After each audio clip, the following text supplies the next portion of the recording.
Tras finalizar la celebración del Día del Niño, los pobladores del Cambrai 2 regresaron a su vivienda, satisfechos y en paz. Nunca imaginaron que la muerte había preparado un plan para ejecutarlo la noche del 1 de octubre de 2015. En cuestión de minutos, los habitantes de aquella comunidad quedaron soterrados. El alud arrasó con todo a su paso y bajo la tierra fallecieron más de 200 personas. Era una noche de copiosas lluvias. La montaña cedió y tras el estruendo, bastaron solo unos segundos para provocar la tragedia que sacudió al país. Los cuerpos de socorro llegaron minutos más tarde y la información preliminar señalaba que 9 viviendas estaban bajo los escombros. Pero conforme avanzaron las horas, la información fue cambiando y con la luz del sol, el pánico, la muerte y la desesperación se mostraron. La alerta fue nacional, cuerpos de socorro, ejército guatemalteco, Policía Nacional Civil, voluntarios y Conred. Todos unieron fuerzas con el objetivo de rescatar personas con vida, pero el daño ya estaba hecho y el tiempo jugó en contra. Cada vez que se localizaban cadáveres, el desconsuelo abrazaba a todos, la angustia besaba sus mejillas y el dolor le susurraba al oído que todo estaba perdido. La tragedia del Cambrai 2 dejó más de 200 personas fallecidas y por temor al brote de enfermedades, los trabajos fueron suspendidos. Se estima que más de 100 cadáveres quedaron bajo los escombros. Los sobrevivientes siguen esperando que el Estado guatemalteco cumpla la promesa de trasladarlos al complejo habitacional Mi Querida Familia, aunque muchos ya empezaron a perder la esperanza.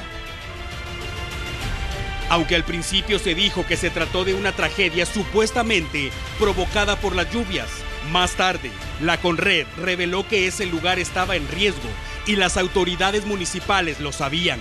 Entonces, la atención se centró en las autoridades y surgió la exigencia de una investigación exhaustiva para esclarecer el caso.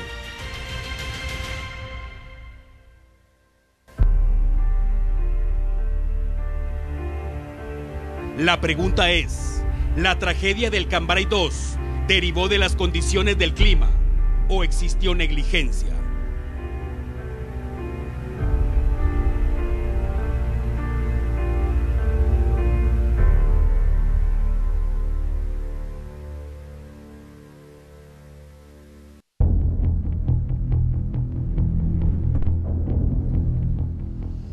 Buenas noches. Iniciamos esta emisión con el caso del Cambrai 2 por la captura del alcalde de Santa Catarina Pinula, que causó polémica por vicios y confusiones dentro del proceso judicial.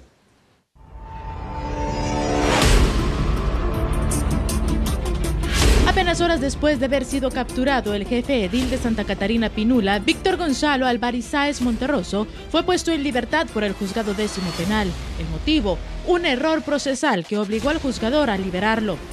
Sin embargo, el funcionario deberá presentarse a primera hora el viernes a Torre de Tribunales. Alvarizáez fue capturado este jueves, sindicado del delito de homicidio culposo por la tragedia ocurrida en el Cambrai 2 en octubre del 2015. Sin embargo, no existía proceso para ligarlo por ese caso. El Ministerio Público señala al alcalde Alvarizáez Monterroso de supuestamente haber tenido conocimiento durante su gestión de informes sobre los riesgos del Cambrai 2 y las recomendaciones del traslado de la comunidad a otra área, pero ningún fiscal llegó al juzgado para sustentar el caso.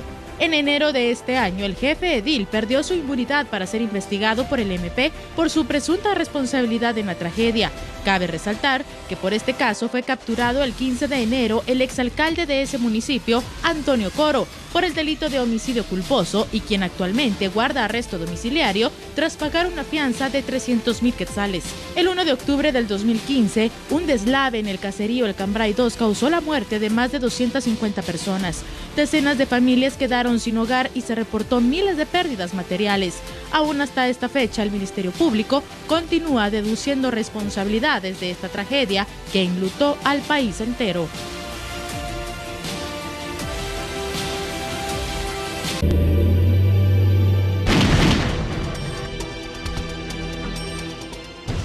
La muerte sigue con toda tranquilidad por la ruta interamericana. Esta vez no fue por accidentes de tránsito, sino por un sexagenario que fue abatido a tiros por cobardes delincuentes dentro de un bus extraurbano.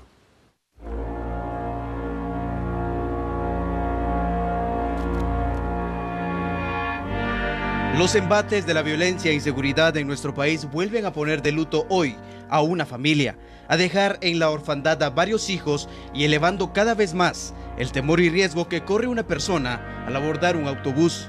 Un grupo de delincuentes subieron hoy a un autobús de los transportes Floridalma a la altura del kilómetro 42, carretera interamericana, bajo intimidaciones y amenazas de muerte. Exigieron a los pasajeros que se levantaron desde muy temprano para ganarse honradamente el pan de cada día, a entregar todas sus pertenencias si querían continuar con vida. Un hombre se negó a entregar lo que con trabajo y sudor adquirió, y como resultado, obtuvo 2 impactos de bala en el cráneo. En el interior se encuentra un pasajero lamentablemente ya sin vida, una persona de sexo masculino.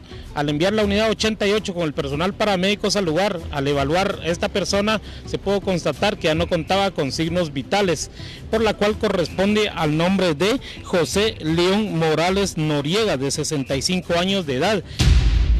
A sus 65 años, la víctima aún velaba por el sustento diario de su familia y el de su madre. Sus familiares lo catalogaron como un hombre trabajador, excelente esposo y padre de familia que tenía claro que en casa lo esperaba día a día su esposa e hijos con los brazos abiertos. Mi hermano era una gran persona, era una gran persona, él sostuvo a mis padres bastante tiempo, estaba sosteniendo a mi madre todavía, que es la única que vive porque nuestro padre ya hace 5 años que falleció. Pasajeros atemorizados y molestos por lo sucedido, indicaron a las autoridades que los asaltos en la ruta son constantes y que pese a las denuncias constantes que emiten ante las autoridades, los resultados continúan siendo los mismos. En términos de 8 días, más de 15 asaltos en esta ruta, pues la verdad sí cuesta, ¿verdad? Y quiere ganas con la gente, ¿verdad? Que va a trabajar y no tienen nada que ver con esto, ¿verdad? Claro, ¿cuál es el llamado que se le hace a las autoridades entonces? Pues la verdad es que presten un poquito más de atención, ¿verdad? Un poco más de seguridad, ¿verdad? Sobre la ruta, ¿verdad?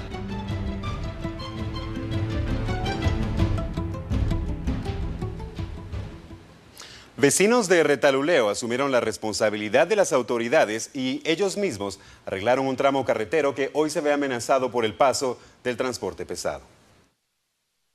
Imagine invertir tiempo, sudor, esfuerzo, dinero y buena voluntad en querer un lugar mejor donde vivir y contribuir a la comunidad. Eso hizo un grupo de vecinos de Retaluleu, quienes, cansados de pedir a las autoridades el arreglo de un tramo carretero, decidieron tomar el toro por los cuernos y arreglar ellos mismos la carretera, la cual ahora está en peligro de ser nuevamente dañada por el paso de vehículos pesados. Por ello, desde hace una semana, integrantes del Grupo de Seguridad Ciudadana de la aldea Candelaria Xolwitz, en el municipio de San Carlos, están instalados en la entrada del lugar para evitar el ingreso de camiones y maquinaria pesada que ha dañado severamente la carretera y que son propiedad de una hidroeléctrica en la zona.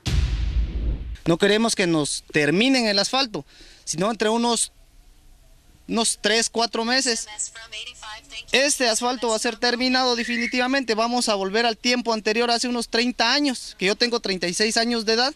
Pero ya me recuerdo de que yo caminé todavía en este camino cuando era terracería. Y entonces ustedes se fueran a dar cuenta ahí para abajo que hoy herido. ¿Por qué? Porque los camiones ya no los empezó a fregar. Nosotros estamos solicitando que no se deteriore la carretera, porque recuerde que aquí, como decía un compañero, va a la calle de Caballo Blanco, ¿va? La carretera de Caballo Blanco, pues por mucho tiempo era asfaltada hoy. Si nosotros vamos a ver allá por los cañeros, ¿verdad? Por todo eso ya. Hoy es terracería, ¿verdad? Y no queremos que eso pase aquí en nuestra comunidad, ¿verdad? Según los vecinos de esta comunidad, ellos únicamente buscan el bien común y después de años de esperar que la carretera fuera arreglada, dedicaron dinero y esfuerzo en repararla ellos mismos y piden que la empresa tome conciencia del daño que se le hace y se comprometan a darle mantenimiento. De lo contrario, continuarán restringiendo el paso. Villanovanos se unen a amatitlanecos en su clamor porque las autoridades de gobernación no construyan centros carcelarios en sus territorios. Sorprendidos quedaron padres de familia, estudiantes y maestros de establecimientos educativos de Villanueva cuando llegaron al complejo deportivo de la aldea Bárcenas a inmediaciones del kilómetro 21 de la Ruta al Pacífico para una jornada de actividades deportivas y sociales. Sorprendidos quedaron padres de familia, estudiantes y maestros de establecimientos educativos de Villanueva cuando encontraron cerrado el complejo deportivo ubicado en el kilómetro 21 de la Ruta al Pacífico. La orden que nosotros como trabajadores tenemos que cumplir con lo que ellos dicen, ¿verdad? Entonces ellos vinieron ayer, dijeron que ya no podían ingresar, ya no podían haber actividades acá y que de una vez quedaba cerrado, ¿no? Los vecinos se pronunciaron en contra de la posible construcción de una cárcel en ese sitio por la ola delincuencial que podría desatarse en ese sector. Sí, realmente estamos muy desanimados porque veníamos a una actividad puramente académica, social, deportiva y nos están vedando el acceso al complejo deportivo de Guatel por orden del ministro de Gobernación, que en algún momento dado está pretendiendo construir en este complejo deportivo una cárcel. Más de 7,000 familias serán afectadas con la construcción de una cárcel en ese complejo que dejaría sin centro deportivo y recreativo a miles de jóvenes. Pero no se ponen a pensar el daño que hacen a toda la comunidad de acá. Entonces no estoy de acuerdo. No puede estar una cárcel en medio de hospital y en medio de una iglesia. ¿Cómo es posible que tengan para una cárcel y si no han terminado ni el hospital? Y ya van con un proyecto de cárcel, por el amor de Dios. Hay que pensar primero antes de actuar. El reto es que las autoridades de gobernación encuentren un punto neutral para la construcción de una cárcel, porque en la mayoría de municipios lo rechazan. Así está evidenciado porque desde principios de agosto en el municipio de Amatitlán, los vecinos han participado en una serie de marchas en rechazo a ese proyecto. Misterio rodea los accidentes protagonizados por 2 helicópteros que en incidentes distintos se precipitaron a tierra en una región de Alta Verapaz. En ambos percances solo se reportan personas lesionadas. 2 helicópteros de la Policía Nacional Civil cayeron en una zona boscosa del municipio de Santa Catalina La Tinta, en Alta Verapaz. Aparentemente uno de ellos tuvo que realizar un aterrizaje de emergencia después que la aeronave sufriera desperfectos mecánicos. Las autoridades aún no han brindado un reporte, pero extraoficialmente se dice que en las naves viajaban varios elementos antinarcóticos de los Estados Unidos. Todos los miembros de la tripulación están a salvo y únicamente 2 agentes sufrieron heridas leves. Minutos más tarde que cayera el primer helicóptero, otra más se desplomó a tierra. Se dice que la nave también sufrió un problema mecánico en una de las hélices y que eso provocó que cayeran repentinamente. Ambos viajaban desde el departamento de Petén hacia la ciudad de Guatemala. Se dice que las naves sobrevolaban en el norte del país como parte de un operativo que realizaban para erradicar el trasiego de drogas.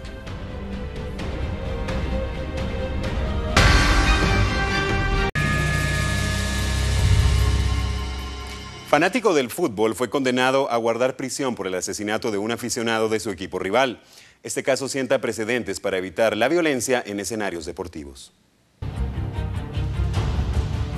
Hoy quedó comprobado ante el Tribunal Cuarto del Ramo Penal que Francisco Antonio Pirir Cancinos, fanático del fútbol guatemalteco, es el responsable de la muerte del aficionado del equipo de comunicaciones Kevin Díaz. Los jueces a cargo del caso confirmaron que el sujeto que se observa en las imágenes apuñalando a la víctima es el hoy condenado y por ello, y ante muchas pruebas más presentadas por el Ministerio Público, el sujeto deberá pasar los próximos 15 años de su vida tras las rejas.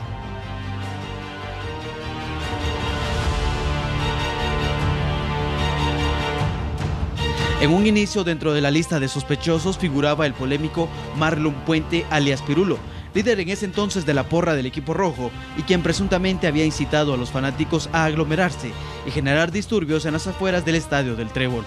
Todo inició después que los ánimos se caldearan al obtener un resultado negativo para los fanáticos del equipo de Municipal, quienes jugaban en casa. En las afueras del estadio, como era recurrente en aquel tiempo, siempre existían confrontaciones entre los aficionados de ambos equipos. Pero ese 27 de abril de 2014, las cosas se salieron de control.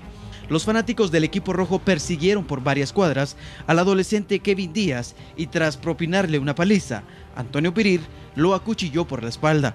El sentenciado fue hallado culpable por el delito de homicidio y al escuchar el veredicto del juez aceptó la culpabilidad, pero también dejó en duda la complicidad de otra persona.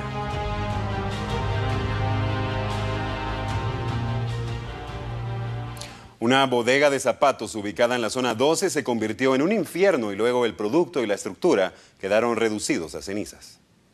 Por casi una hora, un voraz incendio consumió gran parte de una bodega de calzado en la 22 calle de la calzada Tanaciotzul, zona 12. Bomberos municipales y voluntarios trabajaron en equipo para lograr apagar el fuego que amenazaba con extenderse, ya que se trataba de material altamente inflamable. En el lugar, el bombero del casco rojo, Jonathan Santiandrea, sufrió quemaduras en sus brazos en su intento por sofocar el fuego, mientras bomberos voluntarios continuaban la labor en el interior de la bodega. De momento se desconocen las causas que originaron las llamas. Nos percatamos que había una llama, pero al levantar a descombrar me salió la llamarada hacia mí. Las columnas de humo se pudieron observar desde varios puntos de la ciudad y el tránsito vehicular fue complicado, al grado que se dificultó la movilización de los cuerpos de socorro al lugar. La contaminación fue tanta que el INSIBUME, en un boletín informativo, alertó a los ciudadanos del peligro de respirar los químicos que se quemaban en la bodega y resguardar a niños, mujeres embarazadas, personas de la tercera edad y personas con padecimientos respiratorios que residen en cercanías del siniestro. Los posibles síntomas provocados por el incremento de la concentración de contaminación son dolor de pecho, palpitaciones, respiración acelerada, fatiga, arritmia cardíaca, ataque del corazón y tos, así como un agravamiento de los síntomas de asma y bronquitis crónica, irritación e inflamación de las vías respiratorias y ojos, irritación de la piel, enfermedades respiratorias crónicas, resuelo, presión en el pecho, respiración acelerada y asma agravada. Si usted vive en cercanías del área donde se suscitó este incendio, acate las siguientes recomendaciones de las autoridades por la severa contaminación que aún permanece en el área. Evite actividades al aire libre, utilizar mascarilla y lentes en exteriores, áreas cercanas al incendio y cualquier síntoma o agravamiento de las enfermedades mencionadas, consultar inmediatamente al médico o asistir al servicio de salud más cercano.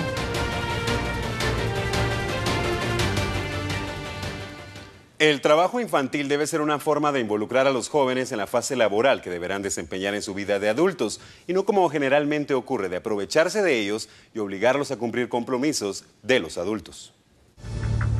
La niñez y adolescencia guatemalteca son vulnerables constantemente al maltrato en sus diferentes manifestaciones. En muchas ocasiones, la violación a las garantías de niños y adolescentes se disfraza con la aparente responsabilidad de colaborar en la economía familiar y el apoyo para los padres que no logran abastecer con lo necesario a sus hijos. A esta forma de explotación le denominan trabajo infantil, una actividad generalmente física y afecta las condiciones sociales y morales de los menores de edad que la enfrentan y a quienes también limita de los juegos por el cansancio físico, tiempo de las jornadas laborales y los expone a accidentes que a su edad serían catastróficos. Hay diferentes escenarios en los que podemos encontrar niños, niñas y adolescentes trabajadores, como por ejemplo los adolescentes de 14 años para arriba pues pueden trabajar en alguna empresa, en algún lugar, siempre y cuando este trabajo sea pedagógico y que no limite su proceso educativo. La marginación, pobreza, delincuencia, vulnerabilidad para incorporarse a las pandillas, la migración interna y la deserción escolar son factores que dejan como única alternativa para los jóvenes iniciarse en el campo laboral, incluso sin experiencia y con salarios de miseria. Se da en mayor magnitud en el área rural de nuestro país, principalmente en Quiché, en Chiquimula, en Sololá, en Totonicapán. Y acá en la ciudad también se origina más que todo en las áreas o los cinturones de pobreza, donde hay mayores índices de personas que no cuentan con lo necesario para vivir. En algunos hogares, los padres impiden que sus hijos culminen sus estudios de básico diversificado, porque ya los ven en edad productiva y que pueden trabajar para ayudarlos con los gastos del hogar. Existen casos de familias que tienen micronegocios, puestos en mercados o una pequeña empresa donde prefieren que sus hijos trabajen y evitar la contratación de personal. En el 2008 practicaron la última encuesta de niñez y adolescencia trabajadora y reflejó que en Guatemala existían 850,000 menores de edad trabajadores. A 8 años consideran que ya superó el millón. Nosotros consideramos que no es un registro verídico, ya que han pasado varios años desde esa última encuesta y aparte que el año pasado los índices de pobreza se incrementaron y también la cobertura educativa se redujo. Entonces, a menos educación, más trabajo infantil y es urgente que se haga un censo y una nueva estadística para tener datos comprobables de cuántos niños y niñas trabajan. Una situación lamentable es que el máximo ingreso mensual de un niño o adolescente trabajador es de 1.500 quetzales. Prácticamente la privación de libertad, las niñas y los niños no tienen voluntad ni libertad de poderse movilizar, jornadas extensas de trabajo y una remuneración mucho más baja de lo que el salario mínimo establece.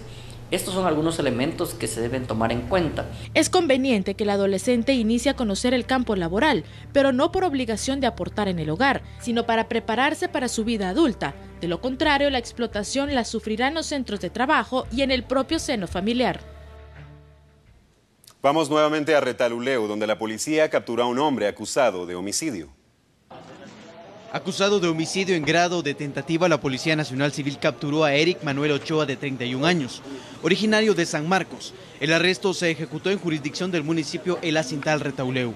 Las autoridades policiales indicaron que el resto es producto de un operativo realizado en la carretera hacia el sur del país, y al verificar en su base de datos, comprobaron que el sujeto era buscado desde el 12 de diciembre de 2013. De momento fue remitido a un juzgado del municipio El Acintal, pero el objetivo es trasladarlo a San Marcos, específicamente al juzgado que autorizó la orden de captura. El caso de 8 diputados por presunta discriminación contra la gobernadora de Alta Verapaz causó polémica por la reciente decisión de la funcionaria. El pasado 9 de abril, 8 diputados fueron denunciados por discriminación y violencia contra la mujer por la gobernadora de Alta Verapaz, Estela Adelina Ventura Fernández, quien en una citación de trabajo por parte del partido oficialista supuestamente fue insultada y estuvo bajo presiones. A consecuencia de la denuncia, el 14 de abril, el Ministerio Público solicitó el antejuicio en contra de los parlamentarios para ser investigados por la agresión verbal en contra de la gobernadora y por el supuesto control de plazas y obras en Alta Verapaz y por los delitos de confusión, abuso de autoridad y tráfico de influencias. Ahora, Ventura, aduciendo no tener interés en continuar el proceso en contra de los parlamentarios, presentó un memorial al Pleno de Magistrados de la Corte Suprema de Justicia, donde informa desistir de la denuncia presentada. Sin embargo, el Ministerio Público indicó que pese a ello, continuará con las acciones legales, ya que existen indicios de la posible comisión de un delito por parte de los parlamentarios. El juez pesquisidor recomendó retirar la inmunidad a los parlamentarios y la gobernadora decidió desistir de la denuncia. Ahora está en manos del Pleno de Magistrados de la Corte Suprema de Justicia determinar si los legisladores pierden su inmunidad. Bien, vamos con más información. Esta tarde trascendió que el presidente Jimmy Morales solicitó al Congreso de la República devolver la propuesta presentada recientemente para la reforma fiscal.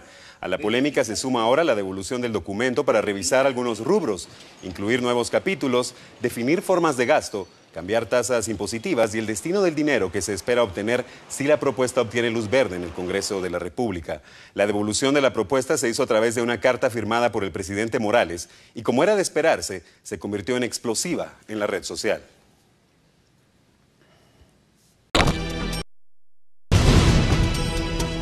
Un marero que desde jovencito es reincidente con sus acciones delictivas fue capturado hoy en un barranco de Lodebrán, jurisdicción de Misco.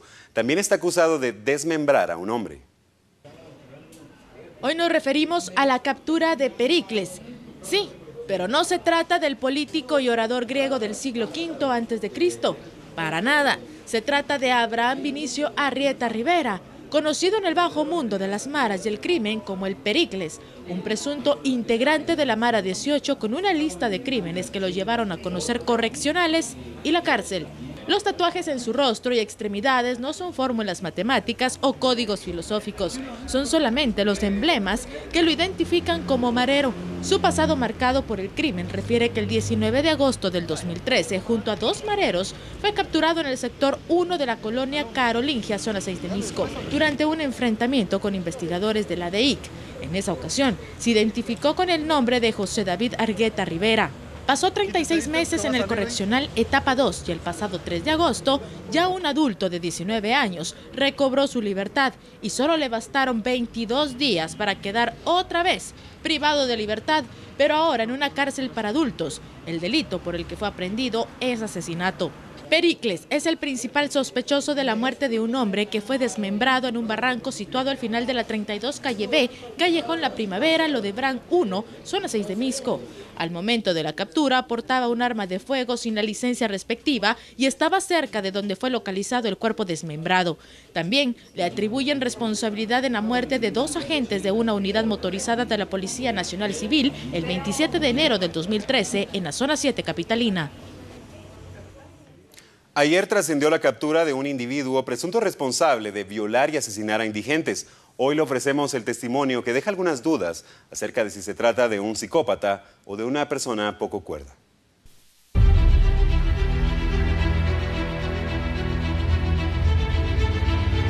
Según el Ministerio Público, en lo que va del presente año, 21 indigentes han sido asesinados y muchos de ellos violados antes de que se cometa el crimen.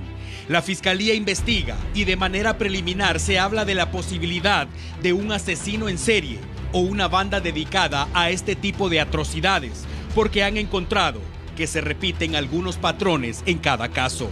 Ayer, los videos de algunas cámaras de vigilancia permitieron el arresto de Moisés Gutiérrez Guevara, de 50 años. Llegó para violar a un indigente, pero al percatarse que se trataba de una mujer, huyó del lugar. Tras su captura, este sujeto confesó que cuando tenía 13 años fue violado por un hombre de avanzada edad. Más tarde, migró a Estados Unidos y al regresar a Guatemala, ha violado y asesinado a varios indigentes, según él. Al consultar al criminólogo Julio Talamonti sobre el perfil de un asesino en serie, su respuesta concuerda con la historia de Moisés Gutiérrez. Los asesinos seriales se caracterizan por tener alertas tempranas en su niñez temprana también. Ahora bien, al entrevistar al supuesto asesino en serie, encontramos respuestas escalofriantes. La primera pregunta fue: ¿a cuántas personas ha violado? A varias, pero no lo hago así todos los días. A sabe, no, eso sí no sabe calcular, yo no. Seguramente usted se pregunta cómo es posible que un hombre con esa mentalidad pueda vivir en sociedad. El criminólogo tiene la respuesta. Un asesino serial es una persona que puede variar entre 2 tipos de asesino serial. Un asesino serial ordenado, que es aquella persona muy metódica, que puede pasar desapercibida aún a pesar de esa patología criminal que tiene, que es una enfermedad mental. En la sociedad puede aparentar ser una persona muy respetable, muy honorable. Parece que don Moisés es un caso especial y será el dolor de cabeza para las autoridades. Sin embargo, antes de dictar sentencia, seguramente le practicarán pruebas que determinen si realmente ha cometido todo lo que confiesa o se trata de una persona con problemas mentales que se inventa todo tipo de cuento para ganar protagonismo. ¿Y por qué les digo esto? Porque al preguntarle a don Moisés que si alguna vez violó a un niño, su respuesta parece bastante cuerda. No, eso es pecado. Los niños se respetan. Los niños son bendición de Dios. Con los niños no, ni con la familia, no, la familia se respeta. Estamos realmente frente a un violador y asesino en serie que se convirtió en el terror nocturno de los indigentes, o la policía capturó a un loco. Como siempre, usted en casa tendrá sus conclusiones. La niñez está expuesta a toda clase de violencia, incluso hasta de ser testigos de crímenes contra sus progenitores, como el caso ocurrido esta mañana en la colonia Betania, en la zona 7. Ante la mirada de su hija de apenas 12 años, una mujer fue asesinada esta mañana al salir de su casa ubicada en la 30 calle y 12 avenida Colonia La Betania, zona 7 capital. El esposo de la víctima señaló que la madre de familia se dirigía hacia el plantel educativo donde estudia su hija, sin pensar que la muerte la esperaba en la esquina de su hogar. Ella respondía al nombre de Vilma Yolanda Arriaza Castañeda, de 40 años de edad, quien fue identificada por el señor Julio Castillo Contreras, quien manifestó ser su esposo. Testigos del crimen señalaron ante las autoridades que fue un hombre el encargado de cometer el asesinato y que huyó a bordo de una motocicleta que lo esperaba a pocos metros del lugar. Las autoridades tienen 2 hipótesis por el crimen. Una de ellas la vinculan a un tema relacionado con la extorsión, ya que se dice que días atrás su vivienda había sido marcada por algunas pintas. La otra obedece a una venganza personal, ligada a una disputa de una casa.